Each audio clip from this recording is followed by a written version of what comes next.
Simple સોપારીથી પણ oral cancer થાય. Oral cancer is a part of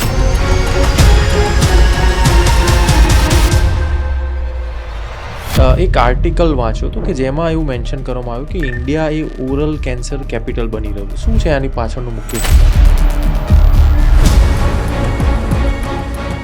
5 વર્ષથી માંડીને 85 વર્ષના લોકો તમાકુ ગુટકા સુપારી ખાય છે.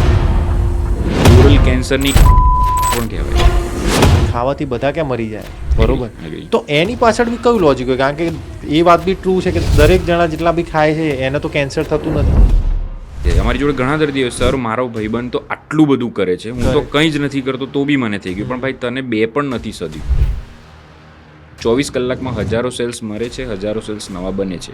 આ એક કોમન સાયકલ છે. વ્યસન ના ખાલી આપણને ફિનાન્શિયલી ખોખલા કરે, પણ આપણા જે પરિવારમાં બી મેન્ટલી બી આખો પરિવાર બી તૂટી જતો હોય ઘણું.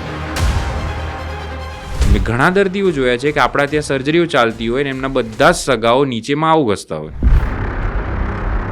સારા ઘરની સ્ત્રીઓ કે સારા ઘરના પુરુષો કે જે નથી ખાતા, કંઈ જ અડતા નથી, તો પણ અમારી ઓપીડીમાં વેઇટિંગમાં આવે છે કેન્સર સાથે. બીજું આ જે યુથ છે અત્યારના ટાઈમમાં તમે જોયું છે વેપિંગ, હુક્કા કલ્ચર આખું છે, તો શું એનાથી મોઢાનું કેન્સર થવાની સંભાવના ખરી? ઇવન સર્ટેન કમ્યુનિટી આસ્ક ગોડના મેસેન્જર, જે ભગવાનની સૌથી નજીક હોય છે, એમને પૂછે ને પછી ડિસાઈડ થાય કે આનું ઓપરેશન કરાવવાનું છે કે નથી કરાવવાનું.